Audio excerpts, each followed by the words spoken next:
नाज़रीन आदाब। आइए आज हम जानते हैं कि मुग़ल शहंशाह अकबर ने इबादत खाने का क़याम क्यों किया था और उसका मकसद क्या था।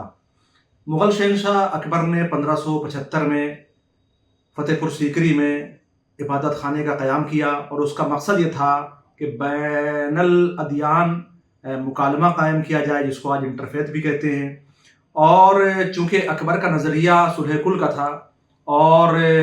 वो ये चाहता था कि तमाम मज़ाहिब के लोग, तमाम धर्मों के लोग हिंदुस्तान में आपस में मिलकर बैठें और गुफ्तगू करें और एक दूसरे को समझने की कोशिश करें। चूँकि अकबर के अहद में मसलकी नफ़रत उरूज पर थी।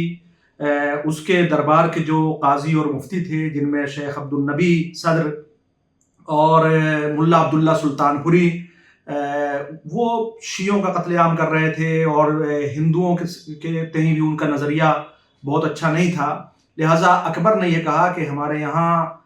ये नज़रियात काबिल कबूल नहीं है और मैं ये चाहता हूँ कि इन लोगों के गिरदाब से बाहर निकलूँ और एक हमआहंगी और सुलह कुल और इंटरफेथ की फ़ज़ा कायम की जाए और तमाम अदियान के जो मजहबी रहनुमा हैं, जो धर्मगुरु हैं, उनको बुलाया जाए, जो स्कॉलर्स हैं उनको जमा किया जाए और उनके साथ बहस व मुबाहिसा किया जाए और ये समझने की कोशिश की जाए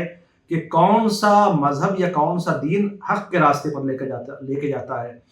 और जब वहाँ पर डिबेट शुरू हुई, जिसमें अबुल फज़ल फैज़ी जैनी मज़हब के लोग थे, हिंदू मज़हब के मानने वाले थे, ईसाई पादरी वहाँ पर आए और मुख्तलिफ़ अदियान के लोग उसमें शामिल थे। तो अकबर इस नतीजे पर पहुँचा कि जो मजहबी रहनुमा हैं या जो स्कॉलर्स हैं, उनके यहाँ इफ़हाम व तफ़हीम की मुश्किलात हैं, लेकिन हर मज़हब हक़ के रास्ते की तरफ लेकर जाता है। लिहाजा उसने सुलह कुल की पॉलिसी अपनाई और ये कहा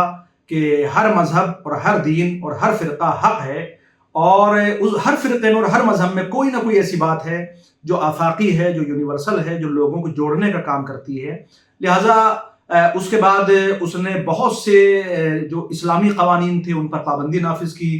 और बहुत से स्कॉलर्स को उसने अलग अलग मुल्कों से दावत दी जो वहाँ पर पहुँचे और उसके तई मसलन शैतानपुरा कायम उसके यहाँ पे हुआ, दाढ़ी के मसाइल उसके यहाँ हुए, उसने शराब नोशी जो थी उसके यहाँ उसकी इजाज़त दे दी गई। बहुत से मामलात इस तरह के थे जो अकबर ने उस ज़माने में कुछ बंद किए और कुछ शुरू किए।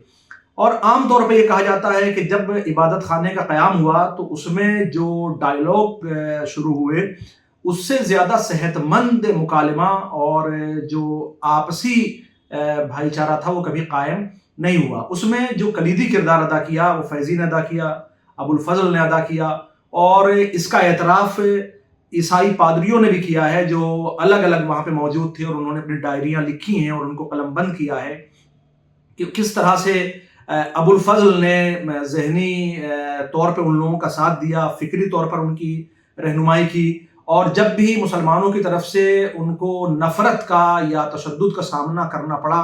उस वक्त हुकूमती सतह पर अबुल फज़ल ने आगे बढ़कर उन लोगों की मदद की और ये कहा कि मज़हब में मुकालमा है, मज़हब में इफ़हाम व तफ़हीम है, मज़हब झगड़े का नाम नहीं है, मज़हब नज़रियाती फ़साद का नाम नहीं है। जब तक हम आपस में बैठकर गुफ्तगू नहीं करेंगे ये मसाइल हल नहीं हो सकते हैं। आज सबसे ज़्यादा इंटरफेथ की बात की जा रही है, लेकिन इस ज़िम्न में दारा शिकोह का नाम बहुत ज़्यादा बढ़ा चढ़ाकर पेश किया जाता है, लेकिन ना अबुल फज़ल का जिक्र होता है, ना फैज़ी का जिक्र होता है, ना अकबर का जिक्र होता है। वरना जिसको सुलह कुल कहा जाता है या दीन इलाही जिसको आम तौर पे कहा जाता है, जबकि मुवर्रिखीन में इख्तलाफ है कि आया दीन इलाही का कोई नज़रिया पेश किया भी गया था या नहीं किया गया था। अगर हम मान लें कि अकबर ने दीन इलाही का नज़रिया पेश किया तो उसके ज़ैल में जो